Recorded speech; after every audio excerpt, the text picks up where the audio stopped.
شرازو بسم الله الرحمن الرحیم.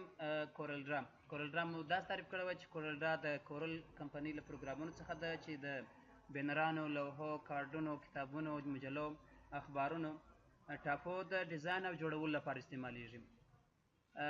کورلډرا هم ورژنونه لري، پر مثال X4، X5، X6، X7، X8 ورژنونه لري چې تر مابین توپیر دا دی چې یو څه دغه ورژنونه چې هر وخت تاسو وینئ موږ دا په فوټوشاپ کې زده کړې وه، صرف یوازې توپیر دا دی په مخکیني ورژن کې به یوه ستونزه وه، هغه ستونزې حل پکښې راوتلی وي او نوي شیان په دې نوي ورژن کې راغلي وي، نوي اپډیټونه پکښې راغلي وي. ښه نو چې کورلډرا دغه ورژنونه تر مابین چندانې فرق نشته د X7 د X8 ځکه دوی بیخي په یوه کال کې ریلیز شوي 2013 کې دونه فرق نشته تر مابین هغه څه ناڅه نیمګړی و نو په دې خاطر کورلډرا چې لومړی کله راخلاص کړو اول دا وار دی زموږ څخه غوښتنه کوي په ګیټ سټارټډ کې تاسو خپل کار باندې پیل کوئ. ورک سپیس په فوټوشاپ کې هم تاسو ویلي وو ورک سپیس تاسو کاري ساحې ته ویل کېږي، تاسو خپله کاري ساحه څرنګه منظموئ. دلته مختلف شکلونه موږ لرو، ډیفالټ معمولي ډول، اډوانس کټګوري، د ایلسټریشن دپاره، د پیپر لیاوټ دپاره. په کوم ورژن کې دلته معمولا موږ ډیفالټ د ورژن انتخابوو. کاري ساحه پر مثال کم پینونه، کم ټولز، کم شیان تاسو استعمالوئ هغه درته منظموي ورک سپیس.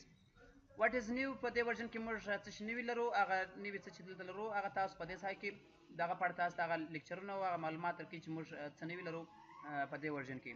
د هغه رقم نیډ هیلپ که کومک غواړئ نو بیا دلې راځي او ګیلري کې ځینې جوړ شوي ډیزاینونه او هغه د ځینې سټایلونه د دې لپاره جوړ شوي تاسو لرئ هغه تاسو کولی دلې ووینئ چې په کورلډرا کې تاسو کوم ډول شیان جوړولی دا ټول د کورلډرا هغه جوړ شوي اثار یا مثاله جوړ شوي نتایج تاسو پر دې باندې کار کولی شئ. سر مو خلاص و.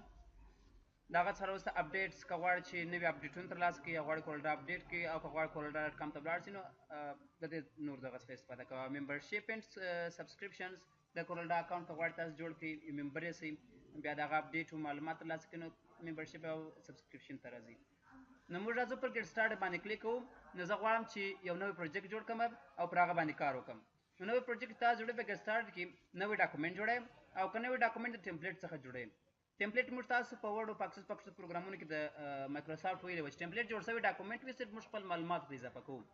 نو دلته نیو فرام ټمپلیټ یو نوی ډاکومنټ جوړ کړه د ټمپلیټ څخه راواخله او په اوپن ریسنټ کې موږ نږدې وخت کې ځینې جوړ شوي ډاکومنټونه چې موږ کار باندې کړی په تېر نږدې وخت کې ما یو دا ډاکومنټ جوړ کړی دی، بل مې دا ډاکومنټ جوړ کړی دی، بل مې دا ډاکومنټ. که غواړئ دې څخه یو راخلاص کړئ نو پر هغه باندې کلیک کوئ تاسو ته هغه ډاکومنټ راخلاصېږي. د مثال په ډول زه ورته وایم چې په نږدې وخت کې ما دغه یو راخلاص کړی بس پر استعمال کړی نو پر هغه باندې کلیک وکړئ تاسو ته به هماغه ډاکومنټ راخلاص کړي چې تاسو په نږدې وخت کې استعمال کړی و.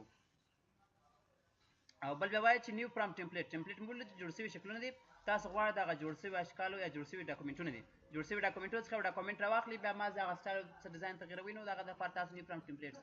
اوس نو ټمپلیټونه مختلفې کټګوري دي، د اډورټایزمنټ دپاره، بروشرانو دپاره، بزنس کارټو دپاره، د بزنس سټیشنري دپاره، د هر یو دپاره تاسو غواړئ چې یو ډاکومنټ جوړ کړئ نو پر هغه باندې کلیک کوئ او اوپن کوئ یې چې اوپن یې کړئ تاسو به هماغه جوړ شوی ډاکومنټ راواخلئ بیا تاسو کولی شئ په هغه کې په خپله خوښه څه شي وکړئ ایډیټینګ وکړئ او تغیرات پکښې راولئ. نو ټمپلیټ خو موږ ویلي وه چې جوړ شوی ډاکومنټ دی موږ صرف خپل معلومات ورته اضافه کوو او هغه کې څه نه څه تغیرات راولو. دا ټمپلیټ وظیفه وه. نو زموږ موضوع د نیو ډاکومنټ څخه شروع کېږي، تر دې دواړو کې ستونزه نشته.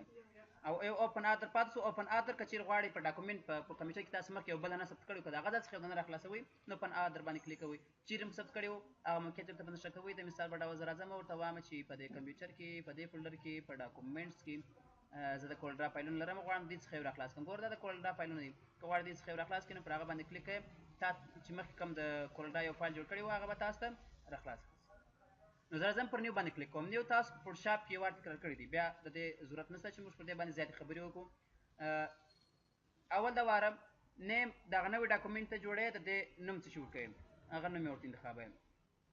او پریسیټ ډیسټینیشن کې ځینې جوړ شوي پریسیټونه تاسو د کوم کټګوري څخه راخلئ، د ویب دپاره، سیمایکي رنګ دپاره، ډیفالټ RGB دپاره، د کومې کټګوري تاسو پریسیټونه راخلئ. زه ورته وایم چې د ویب پریسیټونه راخلم. چې پریسیټونه راخلم پریسیټ دلته پریسیټ څخه مطلب د صفحو اندازې دي چې کوم ډول صفحې ته راخلئ. هغه صفحې چې د انټرنیټ لپاره کارېږي، هغه صفحې چې په کورلډرا کې معمولا کارېږي. زه ورته وایم چې د کورلډرا ډیفالټ صفحې زه استعمالوم.